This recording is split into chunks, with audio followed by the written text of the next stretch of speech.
Hello there, and welcome back to Sleepytime Corner for another fun bedtime adventure. I'm so very glad you've joined me tonight. You see, I have a most remarkable story to share about a very small bear with a very big heart.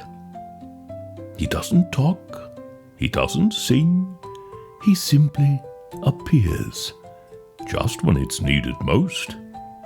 Some call it magic, others call it love. His name is Theodore, but to the children who find him, he's known by a very special name. So, snuggle into your favorite cozy spot and let's begin. The Huggy Bear, the story of Theodore E. Bear, written and illustrated by Gina Everly, narrated by Arthur Fezziwig. Once upon a time, there was a bear. Not just any bear, mind you. He was soft, worn, golden brown, with slightly scruffy fur and arms stretched out wide, almost inviting. His name, stitched in careful handwritten on the bottom of his left foot, was Theodore Elijah Bear. And right in the center of his chest, sewn gently over his heart, was a little red patch, heart-shaped, faded from love, but never frayed. It read simply, Huggy Bear. No one knew where he came from. He never seemed to belong to anyone in particular, and yet he was always where he needed to be. Sometimes he was sitting on a park bench. Sometimes he was tucked under a slide. Once he was found perched on a swing that swayed gently all on its own. But wherever he appeared, it was always the same. A child in need and a warm, silent hug. One sunny morning, a little girl named Lila sat alone at the park. Her best friend had moved away, and now the world felt too quiet, too big. She sat at the edge of the sandbox, hugging her knees and feeling lonely, thinking no one understood her. That's when something caught her attention. Lila thought to herself, Is that a teddy bear?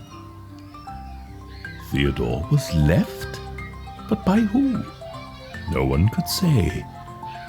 And there he was, just sitting at the edge of the sandbox, his arms fixed in a stretched-out position, his head slightly tilted like he was listening. His button eyes sparkled kindly in the sunlight. The little red heart on his chest glowed softly. Lila blinked. Had he always been there? She stood, pushed sand from her legs, and walked over slowly. She picked him up, read his little heart patch. Huggy Bear. Huggy Bear? And without hesitation, she simply hugged him tight. And in that moment, something changed. The wind whispered through the trees, the birds chirped just a little louder, and Lila's heart stopped hurting quite so much. When her mom called her for lunch, she gently set the bear down beside the sandbox. But by the time she looked back, Theodore was gone.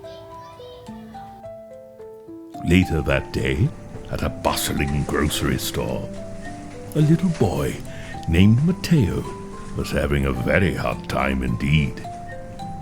Everything felt too loud, too bright, too fast. He covered his ears and tried not to cry. And then, there he was, tucked neatly between two boxes of cereal, sitting perfectly still, the Huggy Bear. Mateo, somewhat surprised, reached out, read the patch on Theodore's chest. Almost as if it was second nature, Mateo simply hugged, and then breathed, feeling calm and happy. His mother looked down and smiled, surprised. "Where did you find that sweet bear?" she said. Mateo didn't know how to answer. He only knew that now everything was okay. One rainy day, late in the afternoon, a little girl named Haley stood at the bus stop, shivering beneath her coat. Her umbrella had blown away, and the bus was late, and her shoes were soaked. Then she spotted a fuzzy shape beneath the bench. Theodore.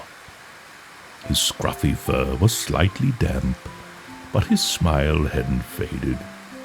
Haley scooped him up, read his little hardtag, and began hugging him tight against her cheek. The rain still fell, but somehow it didn't matter so much anymore. When the bus finally arrived, she climbed aboard, feeling warm again, inside and out. And so it went. Playgrounds, hospitals, libraries, schools. Wherever a child needed him, Theodore appeared. Not with magic tricks, not with words, just presence, warmth, safety, and a hug. Sometimes the children would talk to him. They would tell him their secrets, their fears, their dreams. Theodore never spoke a word. He only listened. And somehow, that was more than enough. No one owned the Huggy Bear. No one could keep him.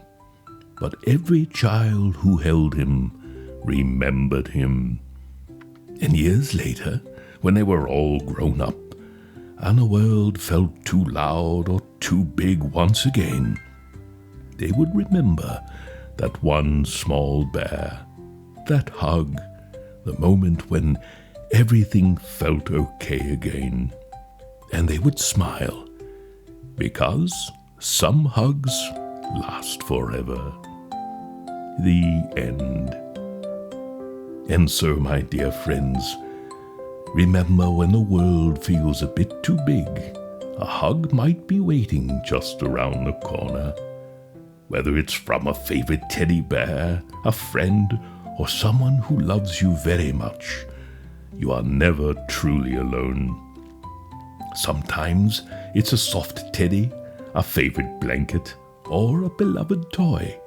What matters most is the comfort it brings and the love it reminds you of. Remember, believe in yourself, trust those who love you, and dream big. One day you may soar as high as the stars. Sleep well, my friend. Until we meet again, good night.